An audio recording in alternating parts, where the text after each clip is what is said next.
का जड़ कर्म चेतन बंधकारु कर्म के अवसान का कह कर स्वरूप यथार्थ जग का जो किया उपकार है उसके लिए जिन वाणी माँ को वंदना शत बार है वंदना शत बार है वंदना शत बार है।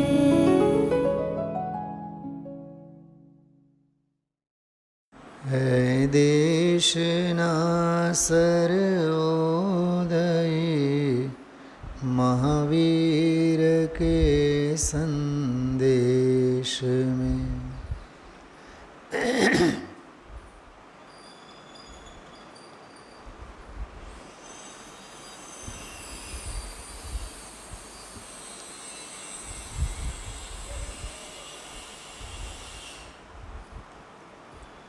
अड़तीसमी गाथा पूर्व रंग अधिकारनी शिखर रूप गाथा चरम सीमा पराकाष्ठा 38मी गाथा में आवी।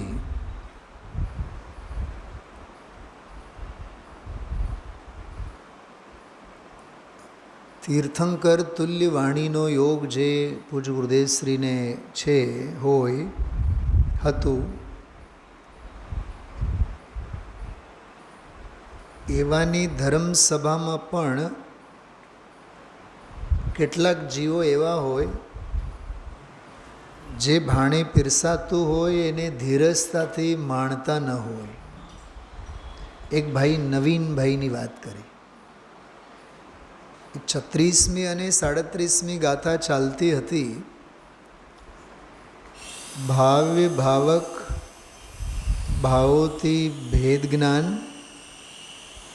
भेद ज्ञाननो पहलो प्रकार 36मी गाथा अने ज्ञेय ज्ञेय भावोथी भेद ज्ञान। ज्ञेय भाव एटले परभाव, ज्ञेय भाव एटले द्रव्य भाव नो कर्म, ज्ञेय भाव एटले अलौकिक आत्मा सिवायनु बधु लोक, ज्ञेय एटले षड द्रव्यमयी जे व्यक्त छे ते लोक, तेनाथी भिन्न अव्यक्त भगवान ए ज्ञान। गुरुदेव श्रीनु चिंतन केटलू क्रिस्टल क्लियर होय छे। आजे कम से कम 25 થી 30 वखत 30 वखत 36-37 36-37 36-37 એ બંને ગાથાઓના બોલ બોલી ગયા। રાગાદી ભાવોથી જુદો, જ્ઞેય ભાવોથી જુદો। જે લોકોએ તમે લોકો સાંભળ્યું હોય આ જો ધ્યાનમાં હોય કમ સે કમ 25 થી 30 વખત કહું છું।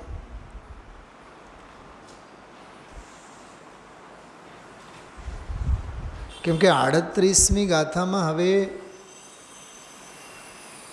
જાણેલો, પ્રતીત કરેલો અને પરિણમેલો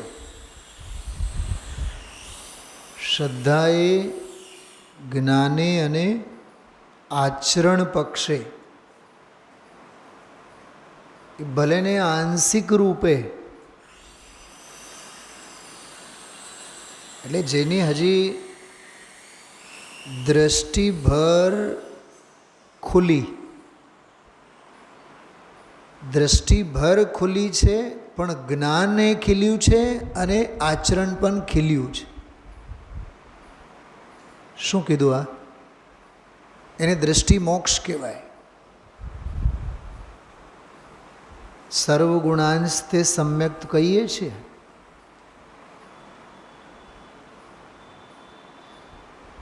થોડુંક ઉપયોગ એકાગ્ર કરીને સાંભળજો. સમ્યક દર્શન કઈ ગુણની પર્યાય? બોલો. શ્રદ્ધા ગુણની પર્યાય. સમ્યક તો કઈ ગુણની પર્યાય?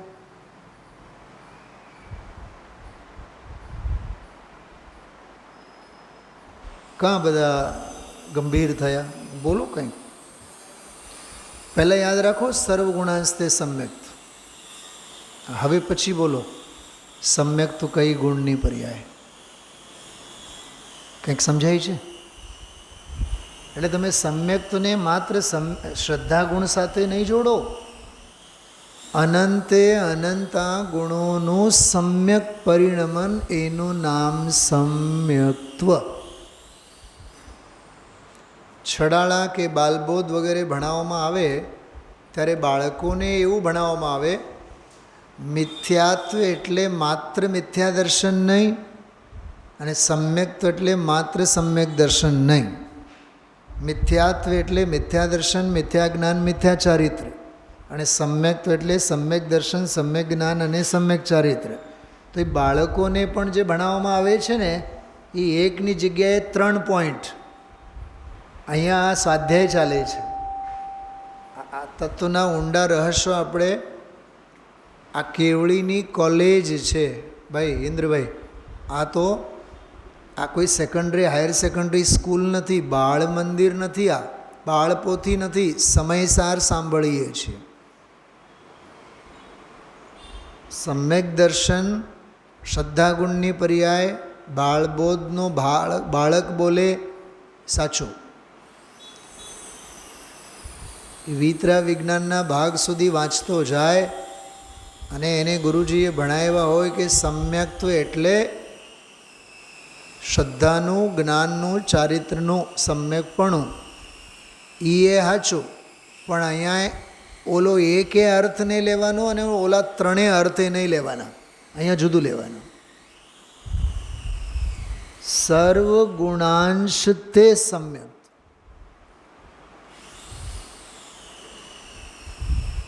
પકડાય છે વાત?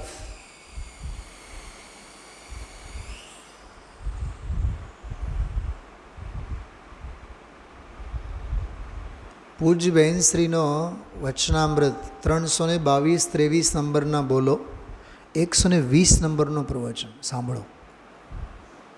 હોશ ઉડી જાય આપણે.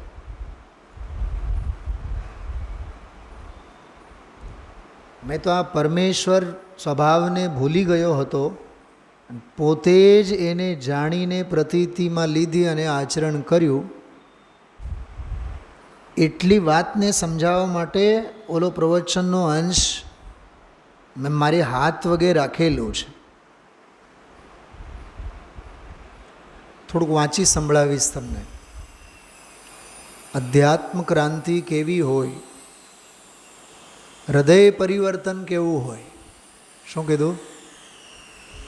હૈયા વગે તો છે, પણ હૃદય પરિવર્તન ક્યાં?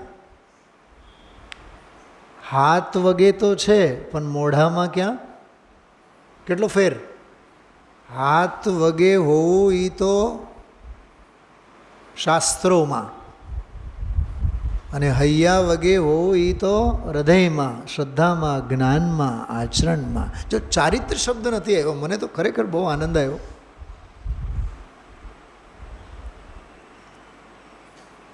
સમંદર હોય ને, દરિયો હોય, તો દરિયામાં માત્ર દરિયો ન હોય તો હોય કોણ? દરિયામાં અસંખ્ય નદીઓ આવીને ભળી ગયેલી હોય. ગંગા છે કે નહીં? જમના છે કે નહીં? સરસ્વતી છે કે નહીં? બોલો. નર્મદા છે કે નહીં? ગોદાવરી છે કે નહીં? કૃષ્ણા છે કે નહીં? આ બધી નદીઓ છે ને દરિયામાં. એમ 38મી ગાથા એ દરિયો છે. એમાં 13મી ગાથામાં જે કઈ આવ્યા છે એ છે કે નહીં? પરમાર્થથી જાણેલ 9 પદાર્થ સમ્યક તો છે કે નહીં એમાં? બોલો. અહીંથી ઓલું પુસ્તક ક્યાં ગયું? બોલો શું નામ અનુવાદ વાળું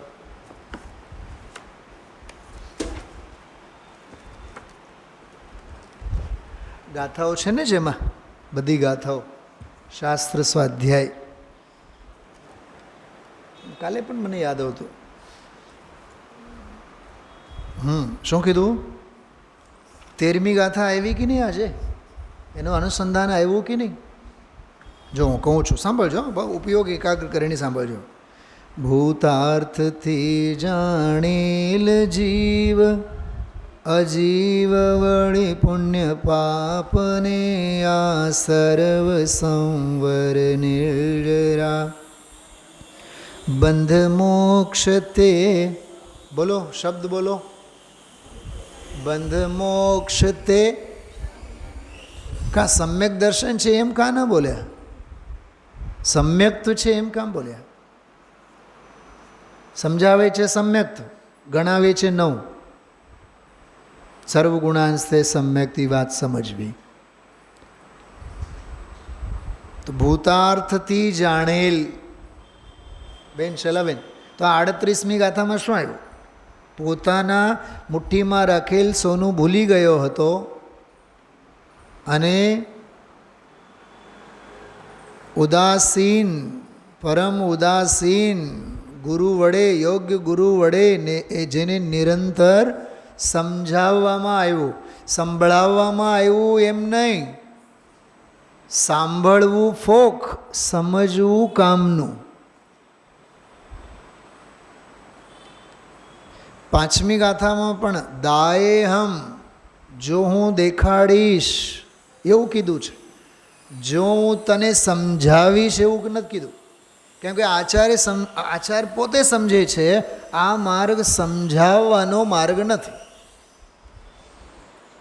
ભાઈ પ્રકાશભાઈ આ માર્ગ સમજાવવાનો માર્ગ નથી સમજણનો માર્ગ છે હું પોતે સમજીને માર્ગે લાગેલો છું આચાર્ય પોતે કહે છે હું પોતે સમજીને જ માર્ગે લાગેલો છું અને હે જગતના અનાદિ અપ્રતિબુદ્ધ ઉન્મત્ત જીવો તમે પણ માર્ગે આવશો તો મારા સમજાવવાથી નહીં પણ પોતે સમજવાથી માર્ગે આવશો समझाने से समझन आवे समझने से समझ में आवे कौन किसे क्या समझावे खुद ही समझ जावे આવું છે ખ્યાલમાં આવ્યું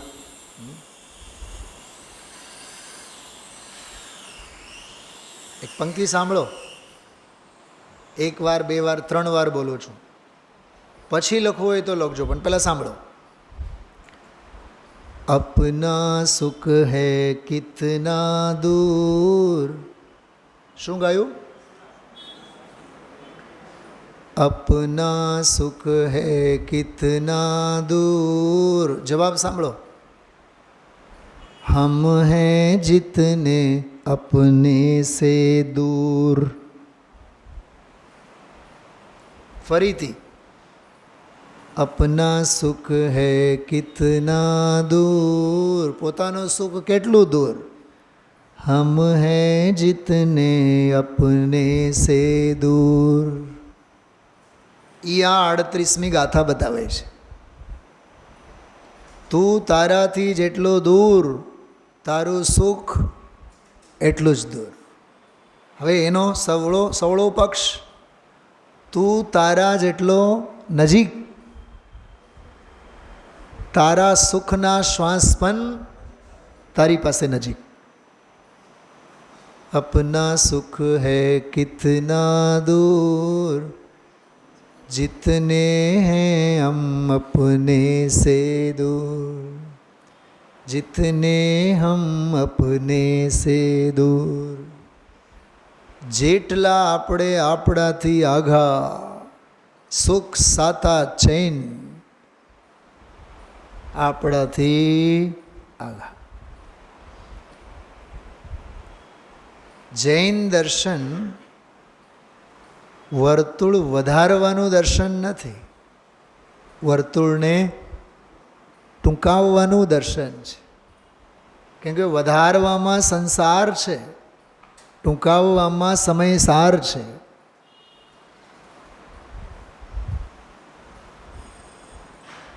આ માત્ર સ્લોગન નથી બોલતો, હું તો સહજ પ્રવાહમાં બોલું છું. આ શું કીધું બેનો?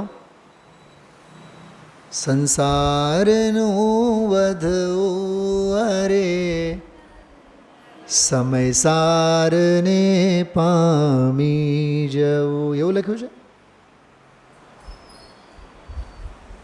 સંસારનું વધવું હરે નરદેહને જીતી જવું, એવું લખ્યું છે. કંઈક બીજું લખ્યું છે ને, મને યાદ નથી આવતું. હારી જવું લખ્યું છે. હવે સંસારનું વધવું એટલે કર્મોનું, નો કર્મોનું, સંયોગોનું, મોહનું, રાગનું, દ્વેષનું. આહા, ગઈકાલ રાત્રિના સ્વાધ્યાયની ભાષામાં કહું ને, જેણે પણ સાંભળ્યા હોય રોવાટા ઊભા થઈ જાય એવી વાત હતી. તમે હતા ને? હા.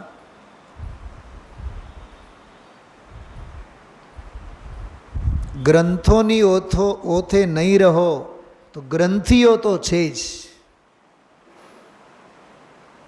બહુ માર્મિક વાત કરી હતી, અતિશય માર્મિક વાત હતી.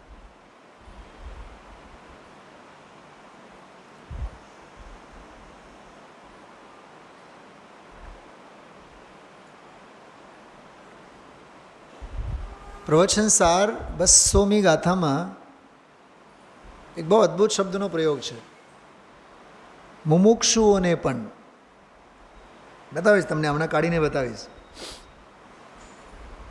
કેવા જીવોને સમજાવવામાં આવે છે. અરે ગ્રંથિઓને નહીં સેવો, ગ્રંથને સેવો. અને માત્ર ગ્રંથોને નહીં સેવો, નિર્ગ્રંથ પથને સેવો. કેમ કે આમાં ગાંઠ છે, માટે આનું નામ ગ્રંથ છે. પણ આ ગાંઠવાળા શાસ્ત્રો દોરીથી બાંધેલા છે ને, બાઇન્ડિંગ કરેલા. તાડપત્રો ઉપર તો ગાંઠ જ વાળી આપવામાં આવે, એ તાડપત્રની ઓલી તાર જેવું આમ રસીથી. આ ગ્રંથો છે, ગાંઠ છે આમાં. પણ વાંચનારને નિર્ગ્રંથ બનાવવાની તાકાત રાખે છે.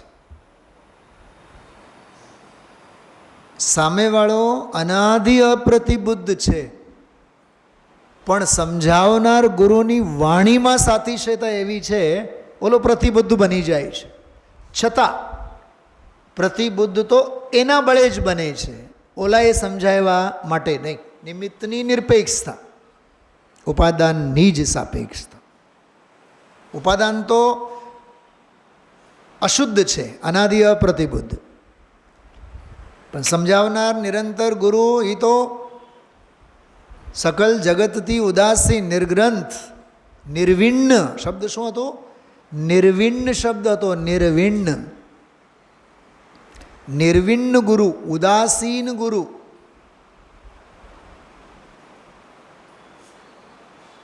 ઉદાસીન એટલે માત્ર સંસાર, શરીર અને ભોગોથી ઉઠી ગયા છે, સ્મશાન વૈરાગ્ય થયેલો છે એ નહીં. ઉઠીને સ્વરૂપમાં આસીન થયા છે. ઉત્થ આસીન, જેમ ઉપવાસ કહીએ. ઉપ એટલે નિકટમાં, વાસ એટલે રહેવું. સ્વરૂપ અને સ્વભાવના નિકટમાં જે નિવાસ કરે એનું નામ ઉપવાસ.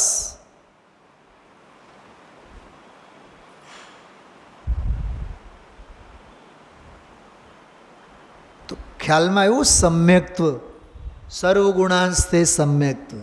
આમાં બધા એવા ને, આશ્રવ, સંવર, નિદ્રા, બંધ, મોક્ષ જાણેલ, પરમાર્થથી જાણેલ, શાસ્ત્રોની ઓથે નહીં, ઓઘે ઓઘે નહીં, પરંપરા સમજીને નહીં.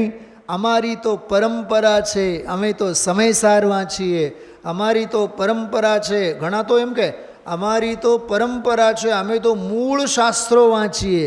અરે અમારા માટે તો આ સમયસાર વૈભવ અને શું નામવાનું ભાગવત શાસ્ત્ર અમારા માટે તો ભાગવત જ છે.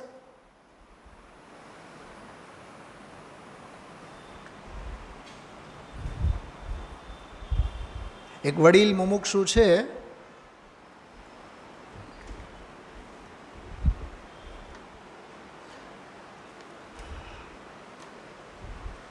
અશોકનગરમાં છે, વડીલ મુમુક્ષુ, બહુ પ્રદીપજી કરીને છે, બહુ અભ્યાસુ સ્વાધ્યાયી છે.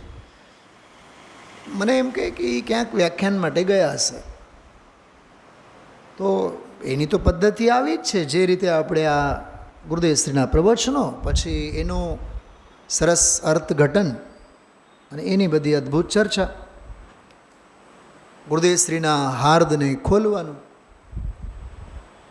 તો કહે કે 2 દિવસ અને 3 દિવસ ચાલ્યો અને ચોથે દિવસે પછી સલાહ અને સૂચનો આવવા માંડ્યા કે આ તો ગુરુવાણી મંથન શિબિરની સ્ટાઇલ છે.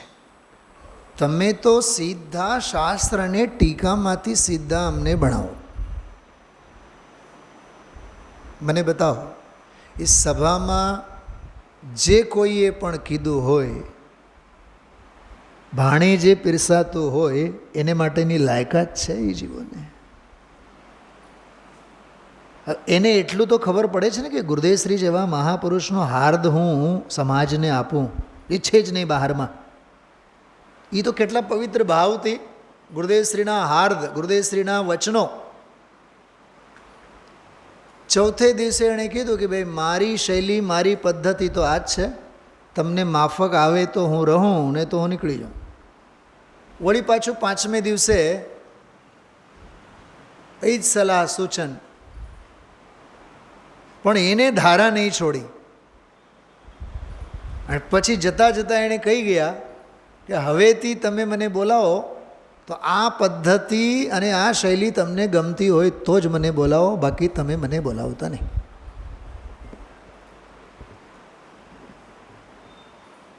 શું સમજાય છે?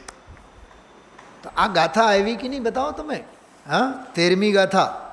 ભૂતાર્થથી જાણેલ, શાસ્ત્રોની ઓથે નહીં, નિમિત્તોની ઓથે નહીં, રાગની ઓથે નહીં, સાંભળવાના ભાવની ઓથે નહીં, સાક્ષાત સમો શરણ છે માટે નહીં.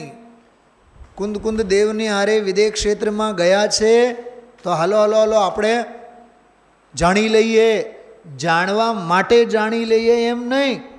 શું કીધું? જાણવા માટે જાણી લીધું એમ નહીં, જાણીને શ્રદ્ધવા માટે જાણેલા અને શ્રદ્ધીને આચરણ કરવા માટે જાણેલા. જ્ઞાનની યથાર્થતા ચારિત્રમાં છે.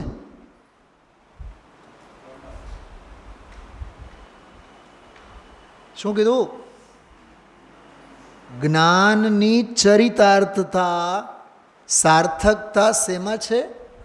ચારિત્રમાં છે, આચરણમાં છે.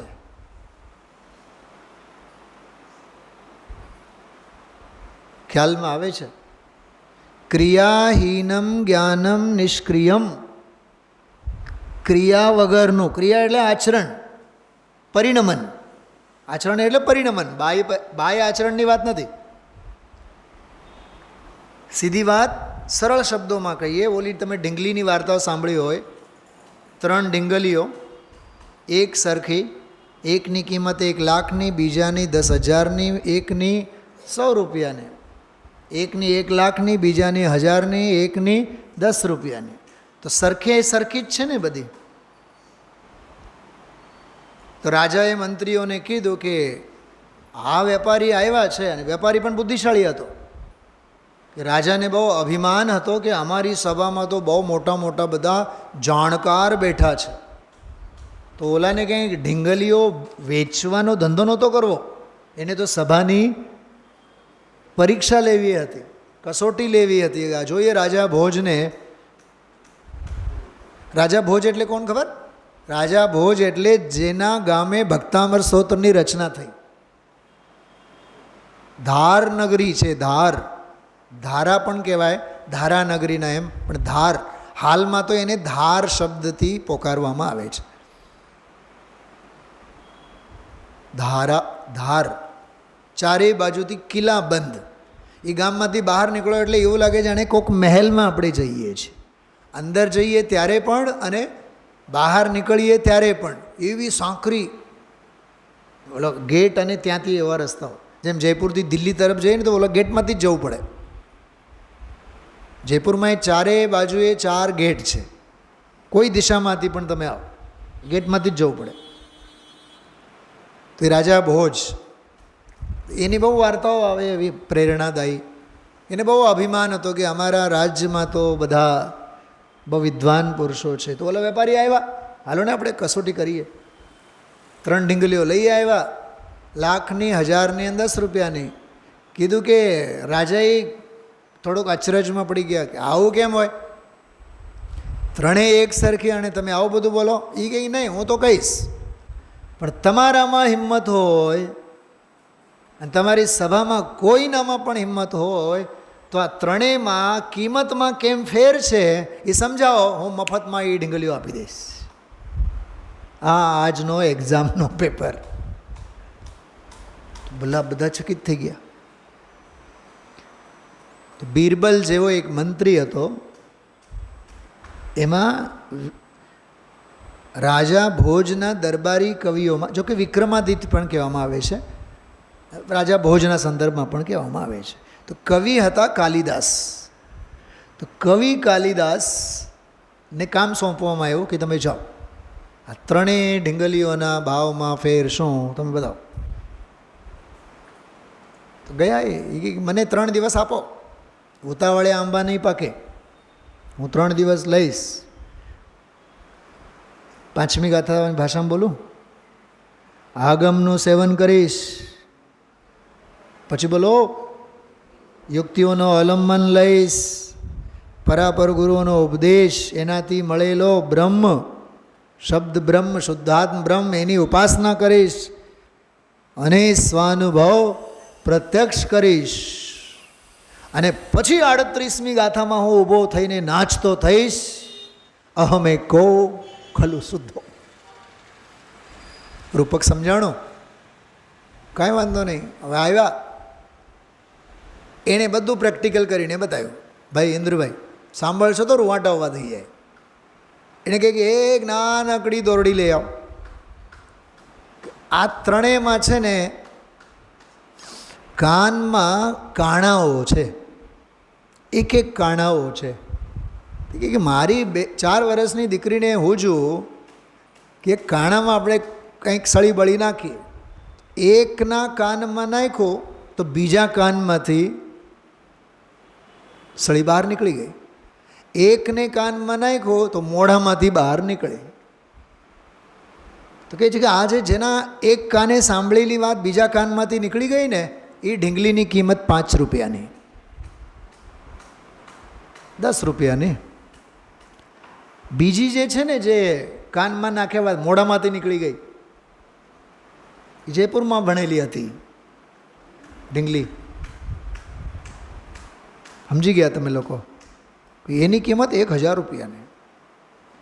પણ ત્રીજી ઢીંગલીના મોઢા કાનમાં નાખ્યું ને, ન કાનમાંથી નીકળી ન મોઢામાંથી નીકળી, એ પેટમાં જઈને હજમ થઈ. એનું નામ ચરણ, આચરણ, ચારિત્ર. માટે આ ઢીંગલીની કિંમત કેવડી? 1 લાખની નહીં, 1 કરોડની નહીં, અબજોની, ખરબોની જેવડી કિંમત આંકો અંકાએ. બોલો તો ખરા. સ્નેહ આવું ક્યાં લખેલું છે? ક્યાં લખેલું છે? એવું છે? મને તો કંઈક એવું દેખાય છે. સમયસાર સુધીમાં જ લખેલું છે. કેટલા વર્ષો થયા, આપણા જવાબો પુસ્તકીય જ હોય, ટેક્સ્ચ્યુઅલ નોલેજ. તારું નામ સ્નેહા છે. શું અર્થ થાય સ્નેહા ખબર? સ્નેહ એટલે તેલ થાય, ચીકણો પદાર્થ, ચોંટી જ જાય. એટલે તત્વ સાંભળ્યા બાદ બરાબર એ સિદ્ધાંત સાથે ચોંટી જ જવાનું. એટલે દ્રવણશીલ ચિકાશવાળી વસ્તુ એને સ્નેહ કહેવાય. સ્નેહ એટલે તેલ. રાગ છે સ્નેહ રૂપે, દ્વેષ છે ખરબચડિયા, પુઠ્ઠા કે જમીન કે લાકડા. ખરબચડું હોય ને, ખરબચડું, ખારા પાટવાળી જમીન, ખારા પાટવાળી જમીન ઉપર તમે આમ પગ ઢસડો કે આંગળા ફેરવો, કપાયા વિના નહીં રહે. તો દ્વેષ એવું છે. તો બોલો, જે કાનના એ કાણા વાટે પેટમાં જઈને દોરડી રહી એની કિંમત, કેમ કે એણે પચાવી જાણ્યું. પહેલાં એ સાંભળીને બીજા કાનમાંથી કાઢી નાખવામાં જાણ્યું, અને બીજાએ સાંભળીને બોલી બતાવવામાં જાણ્યું. કાને કાઢી ન નાખો, મોઢે બોલી ન નાખો, એને જઠરાગ્નિની ઓથે પેટમાં સમાવો, એને પચાવી જાણો.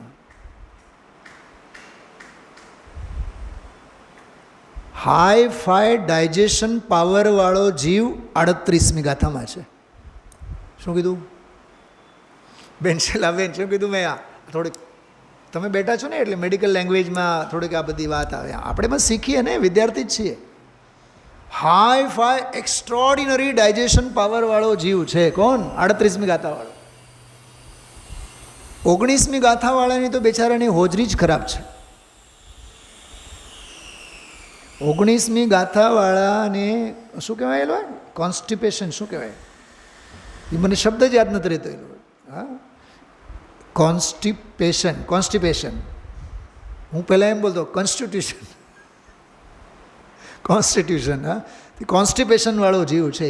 હોજરી ખરાબ છે, કબ્જવાળો જીવ છે. કોણ? બોલો. 19મી વાળો. એ કબ્જ દૂર કરવા માટે 20 નંબરની ગાથાથી એને ક્યાં સુધી લઈ આવ્યા? 38 સુધી લઈ આવ્યા. માંડ એનો કબ્જ ઠેકાણો આવ્યો છે. રિવર્સેબલ. એનો આખું જે રોગ હતો એ કેવો હતો? એ રિવર્સેબલ હતો. અને કોઈ પણ રોગ એવો ન હોય રિવર્સેબલ હોય અને હોય જ, કેમ કે આત્મા નિરોગી છે. તો આ નિરોગી આત્માની દૃષ્ટિ કરનારને રોગો હોતા નથી. મારી પાસે નથી પુસ્તક, એ હમણાં બહુ સરસ પરિશહો ઉપર એક સંકલન કર્યું છે, બહુ અદ્ભુત. એક તમે એના આમ જુઓ. પંડિતજી સુમત પ્રકાશજીનો મેં ઓલો અવર્ણવાદ અંગે ગઈકાલે એક દાખલો આપ્યો હતો, બહુ સરસ, રાત્રિના સ્વાધ્યાયમાં. કોઈ એક યુવાન આવીને એમ કહે કે મને બ્રહ્મચર્ય વ્રત લેવું છે. મા બાપ એમ કહે કે નહીં, હજી તારી ઉંમર જ શું છે, લગ્ન કરો. તો ખબર શું કીધું? હમણાં 2 દિવસ પહેલાં તો ગુરુદેવશ્રીએ કીધું હતું, લગ્ન થયા બાદ પગે લાગે. યાદ આવ્યું? મને થોડુંક ઓલું કાઢીને બતાવો તો. હમણાં શોધતો તો મને મળ્યું નહીં. 2 દિવસ અત્યારે નહીં કાઢતા, પછી એમાં ગુરુદેવશ્રી બોલ્યા. એના માટે મેં થોડોક સુધારા વધારા સાથે કાલે એક વાત કર્યો. અમે તો પ્રભુતામાં પગલાં પાડીને ભોંય ભેગા થયા જ છીએ. બોલો, આગળ બોલો. તને પણ ભોંય ભેગા કરી નાખ્યા છે. એના ઉપલક્ષમાં બાપુજી, ડેડી, મમ્મા તમારા પગે લાગુ. ગુરુદેવશ્રી પગે લાગુ એનો અર્થ એવો કરેલો. મળી જાય તો બતાવો મને, જો સહેજ મળી જાય તો. બહુ આકુળતા નહીં કરતા. મને 5-1 મિનિટ ડિસ્ટર્બ થયો સ્વાધ્યાય, પણ મને મળ્યું નહીં. હમણાં 2 દિવસ પહેલાં જ 2-3 દિવસ પહેલાંના પ્રવચનમાં આવેલું છે. સંસારનું વધુ અરે નરદેહને હારી જવું. તો પરમાર્થથી જાણેલ કીધું છે 13મી ગાથામાં. એ આ 38મી ગાથામાં એ જાણેલો છે, શ્રદ્ધેલો છે, અને હવે આચરણ કરતો થયો છે, આચરણમાં મૂકેલો છે. આચરણ એટલે ઇન્દ્રભાઈ ફોલોઅપ. ફોર એક્ઝામ્પલ, મારા કોઈ પાસે 1 લાખ રૂપિયા છે, પૈસા છે. હવે કેટલા વર્ષોથી હું માગું, મને આપે નહીં, તો મારે શું કરવું જોઈએ? એક વેલ એજ્યુકેટેડ વ્યક્તિની ભાષામાં બોલો તો ફોલોઅપ. ફોલોઅપ હંમેશા લો. ઓલું ડૉક્ટરોની ફાઇલ હોય, એમાં આજે ઓપીડીમાં આપણે ગયા હોય ને, તો એ દવા દારૂ બધું લખે, પછી નીચે લખે કે નેક્સ્ટ ઓપીડી ડેટ બધું લખેલું. હવે જો એ ન ભણે તો એ અભન કે મારે બીજી મુલાકાતે ક્યારે જવાનું છે, બધું એમાં લખેલું છે. એવું નહીં કે ભાઈ દવા લઈ લીધી અને મહિના 2 મહિના પછી સાવ ગાયબ અને પછી એ ઉથલશે પછી રોગ. તો આચરણમાં મુકાયેલો, મારો જોર તમે સમજો આ વાતને. જ્ઞાનમાં લઈ લીધો, શ્રદ્ધામાં લઈ લીધો, શ્રદ્ધામાં લઈ લીધો એટલે રુચિમાં લઈ લીધો. જો રુચિ થવી કે રુચિ કેળવવી એમાં બહુ પુરુષાર્થ નથી. કેળવેલી રુચિ અડગ ભાવે બની રહે એ ઇમ્પોર્ટન્ટ છે, એમાં અનંત પુરુષાર્થ છે.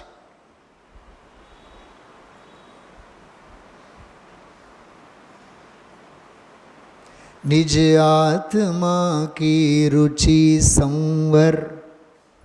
શું કીધું? નિજ આત્મા કી રુચિ સંવર, ભાવના હૈ નિર્જરા. શું કીધું? આ 2 વાત સમજાય છે. સંવર કોને કહેવાય? નિજ આત્મા કી રુચિ સંવર, આત્માની રુચિ થવી તે સંવર. અને નિર્જરા કોને કહેવાય? બોલો બોલો. નિજ આત્મા કી રુચિ સંવર, પછીનો શબ્દ ભાવના. એ ભાવના એ નિર્જરા છે, એ રુચિની નિરંતરતા છે.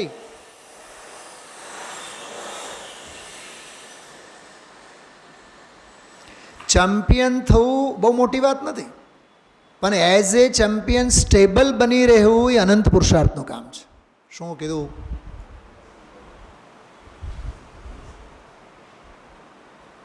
મુકેશ અંબાણી છે ને, ઇન્ડિયાનો સૌથી મોટો ધનવાન. ચલો ભાઈ 2025ના કેલેન્ડર યરમાં સૌથી મોટો ધનવાન. હવે એને 2026માં 2027માં સૌથી મોટો ધનવાન બની રહેવા માટે કન્સિસ્ટન્સી. કેટલી માર્મિક વાત છે આ! નિરંતરતા, એને સાતત્ય કહેવાય. અને આ માર્ગમાં સાતત્યનું કામ છે, માત્ર રુચિ થવી એનું કામ નથી. એટલે રુચિની ગાથાઓ ઘણી આવી. 31મી ગાથા તો એ રુચિવાળી જ ગાથા હતી, જીતેન્દ્રી જીનવાળી. 4થી ગાથામાં તો રુચિ તો કર, કામભોગ બંધનની કથાને હવે તો છોડ. એ રુચિ કેળવનારી ગાથાઓ છે. 4થી 5મી જો ભાઈ અમે દેખાડશું તો જોજે. ખ્યાલમાં આવે છે? પ્રમાણ કરજે. આ પ્રમાણ કરજે એવું બોલી ગયા 5મી ગાથામાં, અને આ પ્રમાણ ક્યારે કર્યો? 38માં. જોકે 31માં પણ કર્યો, પણ હવે શ્રદ્ધા જ્ઞાન ચારિત્ર ત્રણેય રૂપે 38માં. તો આમાં 13મી ગાથાની સંધિ આવી રીતે જોડેલી છે. 16મી ગાથા સાંભળો. દર્શન વળી નિત જ્ઞાન ને ચારિત્ર સાધુ સેવવા. 16મીમાં કઈ ગયા હતા? દર્શન, જ્ઞાન અને ચારિત્રને સેવવા. પણ એ ત્રણે આત્મા જ કેવળ જાણ નિશ્ચય દ્રષ્ટિ. એ આ 16મી ગાથા આવીને 38માં ભળી ગઈ. 13મી જોડાયેલી છે, 16મી જોડાયેલી છે, 17, 18મી સાંભળો. હું 18મી જ બોલું સીધા. જીવરાજ એમ જ જાણવો વળી શ્રદ્ધવો પણ એ રીતે. જો 38મી કઈ ગાથા આવીને ભળે છે? એમાં 18મી. એનું જ કરવું અનુચરણ. અનુચરણ, ફોલોઅપ. એનું જ કરવું અનુચરણ, પછી યત્નથી મોક્ષાર્થીએ. એમાં તો પછીવાળી ભાષા છે. 38માં તો જાણ્યું, શ્રદ્ધ્યું, આચરણ. એક વારમાં એક ઘા ને 2 ટુકડા નહીં, એક ઘા ને 3 ટુકડા. 3 ટુકડા કેવી રીતે? મિથ્યા દર્શન ખતમ, મિથ્યા જ્ઞાન, અજ્ઞાન ખતમ, મિથ્યા ચારિત્ર અચારિત્ર ખતમ. સમ્યક દર્શનનો અવતાર, સમ્યક જ્ઞાનનો અવતાર, સમ્યક ચારિત્રનો અવતાર. ત્રણેય તોરણ બંધાણા, ત્રણેય તોરણ બંધાણા છે ને. અદ્ભુત વાત. હું ગુરુદેવ શ્રીના આજના પ્રવચનમાં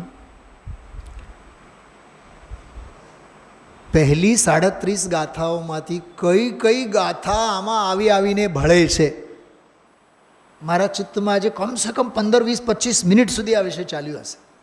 ગુરુદેવ કંઈક બોલે એટલે ઓલી પાછળની ગાથાઓ મને દેખાય. રાગાદિ ભાવને પર જાણ્યું, એ ભેદ જ્ઞાન નંબર 1, ગાથા નંબર 36. મોહાદિ મારા કંઈ નથી. જ્ઞેય ભાવો એટલે પરભાવો, બાયડી છોકરા સ્ત્રી પુત્ર પરિવાર, એ મારા નથી, એનાથી ભેદ જ્ઞાન. ગાથા નંબર 37. ભેદ જ્ઞાનનો પહેલો પ્રકાર, ભેદ જ્ઞાનનો બીજો પ્રકાર. હજી સાંભળજો. સમજાવ્યા ભેદ જ્ઞાનથી અને ઓલો સમજો અભેદ જ્ઞાન. શું કીધું?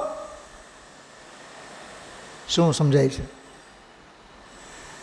ડૉક્ટરે આપી છે દવા, પણ મરીજ ઈચ્છે છે સાહેબ આજે તમે આપ્યા, કાલે આપશો, મહિના પછી આપશો, 4 મહિના પછી આપશો, વર્ષ પછી આપશો, પણ મારો અંતરાત્મા તો કહે છે કે દવા બંધ થાય એવું કંઈક કરો. શું સમજાય છે? અને નિસ્વાર્થી અને નિર્વિન્ન ડૉક્ટર હોય 38મી ગાથાવાળો, કેવો 38મી ગાથાવાળો હોય તો એવી ભાવના હોય, તમે તો હવે જિંદગીભર મારા બારણે આવ્યા જ રાખો, એમ કહેશે એ કે નહીં, 3 ટીકડીમાંથી 2, 2માંથી 1, અને 6 મહિના પછી આપણે બધું જ બંધ કરશું, બિલકુલ તમે સ્વસ્થ છો, એમ કહે એ જ ઉદાસીન ડૉક્ટર છે કે નહીં? પોઈન્ટ સમજાય છે? પકડાય છે વાત? એમ અહીંયા સંપૂર્ણ સફાઈની વાત. તો આ ગાથાઓ બધી કેવી ભળે છે. જો 18મી ગાથા થઈ, હજી જો 31મી ગાથા. 31મી ગાથા. જીતેન્દ્રિયો જ્ઞાન સ્વભાવે અધિક જાણે આત્મને. જ્ઞાન સ્વભાવે આત્માને અધિક જાણ્યો. જે આ 38મી ગાથામાં જાણવાની રીત, જાણવાની ક્વોલિટી જુઓ, જાણવાની રીત જુઓ. નિશ્ચય વિશે સ્થિત સાધુઓ ભાકે જીતેન્દ્રિય તે હને. નિશ્ચય વિશે સ્થિત. સ્થિત, સ્થિત શબ્દ શ્રદ્ધાવાચક, જ્ઞાનવાચક કે ચારિત્રવાચક? ચારિત્રવાચક. ઠરેલા છે. ઠરેલો બીજાને ઠરવાનો ઉપદેશ આપી શકે. તરસ્યો બીજાને પાણી નહીં પાવે. ઠરેલો બીજાને ઠરવાનો ઉપદેશ આપવાનો અધિકારી છે. ભાઈ ઇન્દ્રભાઈ, મોજ પડે એવી છે ને આ બધી ગાથાઓ. 31મી આ હજી સાંભળો. સ્વભાવને પર જાણીને, આવ્યું એમાંય જાણીને. ક્યાંક કીધું કે પરમાર્થથી જાણીને, ક્યાંક કીધું કે આત્માને અધિક જ્ઞાન સ્વભાવે જાણીને. હા, પણ સાહેબ તમે કેટલા પ્રકાર કહો જાણવાના? કે તારા અજ્ઞાન જેટલા પ્રકારના અમે જાણવાના એટલા પ્રકાર કહીશું. અમારા બારીલ સાહેબ એક બહુ સરસ મજાની એક સ્ટોરી કરતા. એક ખેડૂત રાજા પાસે ગયો. એ રાજા ભોજની જ વાર્તા. રાજા ભોજ પાસે ગયો કે રાજા સાહેબ, આ વખતે તો સાવ પેટે પાટા બાંધવા જેવા ઘાટ, ભૂખે મરવું પડશે, અનાજ નથી, અન્ન નથી. કાં? તો એણે કીધું, मैंने बीज बोए, फसल उगी, चिड़िया आई और चुग करके फुर करके उड़ गई. પછી રાજાએ પૂછે, फिर क्या हुआ? फिर आई, फिर खाई, फुर करके उड़ गई. फिर क्या हुआ? फिर आई, फिर खाई, फुर करके उड़ गई। फिर क्या हुआ? अरे फिर आई, फुर करके उड़ गई। अरे ये तो ठीक है यार, लेकिन फिर क्या हुआ? फिर आई, फुर करके उड़ गई। તમને સમજાય છે બધાને? ક્લાઇમેક્સ કંઈક ખ્યાલમાં આવે છે? બેન વંદનાબેન, अच्छा चलो फिर क्या हुआ? अरे साहब मैं क्या कहूँ यार, फिर आई, खाई और फुर करके उड़ गई। जो આ નાનકડી વાર્તા પણ કેવી ગજબની છે। તો રાજા છે ને, फिर क्या हुआ, फिर क्या हुआ, फिर क्या हुआ, દર વખતે પ્રશ્નની હારમાળ। તો ખેડૂતને બહુ ગુસ્સો આવ્યો, પણ એ કંઈ બોલી ન શક્યો બિચારો। રાજાનો ગુસ્સો એટલે પછી એ તો બોલે कि तुम यार फिर आई, खाई और फुर करके उड़ गई, ये तुम्हारी फुरफुरबाजी कब बंद होगी? तो खेडूते बोले, आपकी फिर बाजी जब बंद होगी तब हमारी फुरफुरबाजी बंद होगी। एम अनादि अप्रतिबुद्धनी 4 गति 84 लाख योनियों में फुरफुरबाजी कब बंद होगी? जब अज्ञान, मिथ्यात्व, मोह, अचारित्र की फिर बाजी बंद होगी, तब बंद होगी। કંઈક સમજાણું, સિદ્ધાંત સમજાણું? આવું છે। એટલે હું કહું છું, સમયસાર એક જ વખત વાંચો, એવો એના ઉપર આધિપત્ય થવો જોઈએ જેવી રીતે ચક્રવર્તીનો 6 ખંડ ઉપરનો સામ્રાજ્ય। પહેલી ડીંગલી નહીં, બીજી નહીં, ત્રીજી, પણ ઢીંગલી એ જડ, આપણે ચેતન।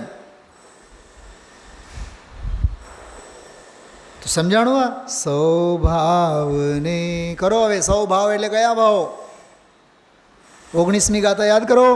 કર્મ, નો કર્મ, દ્રવ્ય કર્મ, બધા જ ચેતન, અચેતન, સચિત, અચિત, મિશ્ર પરિગ્રહ, 21, 22, 23 વાળી ગાથા, એ બધી ગાથાઓમાં જે કાંઈ કીધું છે બધું સ્વભાવને પર જાણીને પચખાણ ભાવોનું કરે, પચખાણ ભાવોનું કરે। પચખાન કરે એટલે છોડે, ત્યાગે, હેય માને। તેથી નિયમથી જાણવું કે જ્ઞાન પ્રત્યાખ્યાન છે, માટે જ્ઞાન જ પ્રત્યાખ્યાન છે। અદ્ભુત છે। એકબીજા સાથે આ બધી ગાથાઓ કેવી અપૂર્વ રીતે જોડાયેલી છે। 8-10 ગાથાઓ બધી આવીને આ ગાથામાં ભળે છે। એટલે 36મી અને 37મી ગાથા ચાલતી વખતે ભેદ જ્ઞાનના ગૂઢ રહસ્યોને ઘોલવા કરતાં કેટલાક જીવો, હવે 36મી 37મી મૂકો, તમે 38મી લો। ગુરુદેવને પણ એવું કહેનારા હતા, એનો દાખલો આજના પ્રવચનમાં હતો। પછી જ્યારે બીજી વખત ગુરુદેવશ્રીએ નવીન જો એ આવ્યો એમ કરીને વળી પાછો એને ઠપકો આપીને પણ કીધું, ભાઈ જ્યારે જે વાત આવે ત્યારે આવે ને, કંઈ વિચારીને તો કંઈ બેઠા ન હોય। અદ્ભુત પુરુષ છે, અદ્ભુત સાધના, અદ્ભુત લબ્ધિ, અને એ લબ્ધિની બધી આ અદ્ભુત સરવાણી આપણી પાસે છે। વાંચજો આજનું પ્રવચન, 38મી ગાથાનું। જોકે આમાં 31મો કળશ જે આવ્યો ને, એ આગળ પાછળ 37 અને 38ની સંધિવાળો કળશ હતો। જોકે એનો ઝુકાવ 38 તરફ વધારે છે। ઇતિ સતી સહ સર્વે રન્ય ભાવૈર વિવેકે. આમાં શબ્દ આવ્યો વિવેક. આ શબ્દ યાદ રાખજો. વિવેક એટલે જુદો જાણ્યો, ભિન્નતા. સ્વયમયમુપયોગો બિભ્રતાત્માનમેકમ. સ્વયમયમુપયોગો. આ ઉપયોગ પોતે, બિભ્રત એટલે ધારણ કરે છે, આત્માનમેકમ. બેનો, મેં ગઈકાલ રાત્રે એક બહુ સરસ વાત કરી હતી. આ 38મી ગાથામાં અને આ કળશમાં એ ઉપયોગ આત્માને ધારણ કરે છે અને કૃત પરિણતિ. ચોથી લીટીમાં જો, કૃત પરિણતિ આત્મા રામે એવ. આત્મા રામમાં, આરામ એટલે બગીચો, આત્મારૂપી બગીચામાં જ તેઓ હવે કૃત પરિણતિ એટલે ત્યાં જઈને ઠરીઠામ થાય છે. શું સમજાણું? હા, ઓલું છે ને સમયસાર સ્તુતિમાં જ એક બહુ સરસ પંક્તિ આવે છે. એ સમયસાર સ્તુતિ આપણે બોલતા હોય ને, મારું ધ્યાન એના ઉપર ખાસ જાય. જો આટલી જ પંક્તિ. અનાદિની મૂર્છા, બરોબર, અપ્રતિબુદ્ધપણો, વિષતણી ત્વરાથી ઉતરતી, ઉતરી ગઈ, બરોબર, પણ ગઈ ક્યાં? વિભાવેથી થંબે. 36-37મી ગાથા, બેઉ ગાથા. વિભાવેથી થંબે સ્વરૂપ ભણી દોડે પરિણતિ, સ્વરૂપ ભળી દોડે. એ 38મી ગાથા. આમાં જો આ શબ્દ છે કૃત પરિણતિ, આત્મા રામ એવ. અર્થ જો આમ પૂર્વક પ્રકારે ભાવક ભાવ, જો ભાવક ભાવ 36મી ગાથા અને જ્ઞેય ભાવોથી ભેદ જ્ઞાન 37મી ગાથા. સર્વે અન્ય ભાવે સહ, સર્વ અન્ય ભાવોથી જ્યારે ભિન્નતા થઈ. વાહ, ભિન્નતા થઈ એટલે થોડીક છઠ્ઠી ગાથાની ભાષામાં બોલીએ તો પરદ્રવ્યોથી ભિન્ન ઉપાસવામાં આવતો જ્ઞાયક ભગવાન શુદ્ધ છે, એનું નામ ભિન્નતા થઈ. આ ઉપયોગ છે તે પોતે જ પોતાના એક આત્માને જ ધારતો, એ ઉપયોગ સ્વરૂપી આત્માને જ ધારતો, જેમનો પરમાર્થ પ્રગટ થયો છે એવા દર્શન જ્ઞાન ચારિત્રથી જેણે પરિણતિ કરી છે, એનાથી વણાઈ ગયો છે, એવો પોતાના આત્મારૂપી બાગ, બાગ એટલે ક્રીડાવન, વિલાસ કરવાની જગ્યાએ તેઓ જઈને હવે ચૈતન્ય વિલાસ કરે છે. કેવો વિલાસ? અચ્છા, અનાદિકાળનો કયો વિલાસ હતો? મોહ વિલાસ. કયો હતો? મોહ વિલાસ. હવે નિર્મમ ભાવે થયેલો એ જીવ નિર્મોહ ચૈતન્ય વિલાસ કરતો થયો, ત્યાં જ પ્રવૃત્તિ કરે છે. અસ્તિ ઉત્તમ બ્રહ્મચર્ય, અન્ય જગ્યાએ જતો નથી, એ ઉત્તમ અકિંચન. છેલ્લી વાત સાંભળો, સમય થઈ ગયો છે ઘણો. જોકે મેં તો 10 સુધી જ વાત કરી છે, છતાં મેં આજ લીધી. આ બહુ અદ્ભુત ગાથા હતી. એટલે આ ગાથામાં ઓલા મૂળિયા છે. 181મી ગાથામાં જઈને એ ઉગી આવશે. ઉપયોગમાં ઉપયોગ છે, ઉપયોગમાં ક્રોધાદિના. 181 ગાથામાં એ વટવૃક્ષ ઊભું થશે.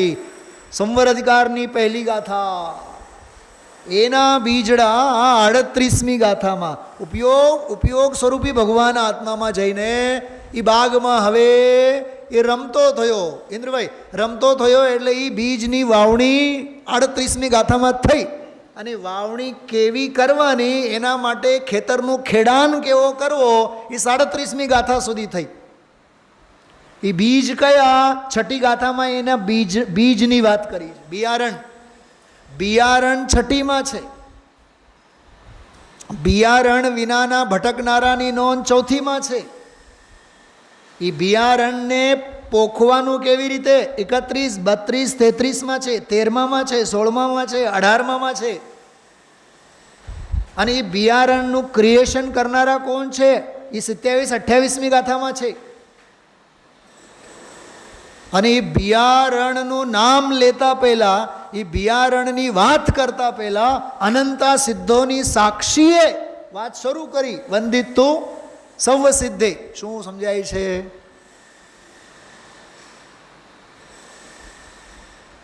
આખું દાનાપીઠ છે આમાં. પણ આ બિયારણ સમય સાર કી અદ્ભુત મહિમા मैं बिखराऊं गली गली ले लो रे कोई प्रभु का प्याला बात कहूँ मैं भली. ખ્યાલમાં આવે છે? ખૂબ માણો. ઓમ નમઃ સિદ્ધિબે.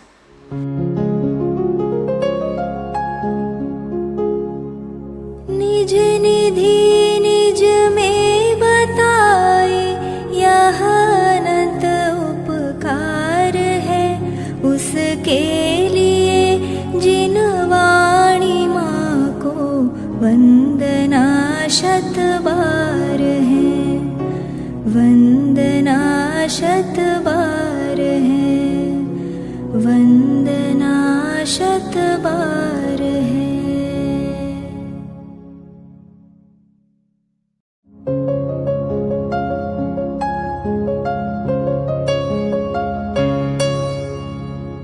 जिन वाणी भारती तो ही जपो दिन रैन जो तेरी शरणा गहे सो पावे सुख चैन.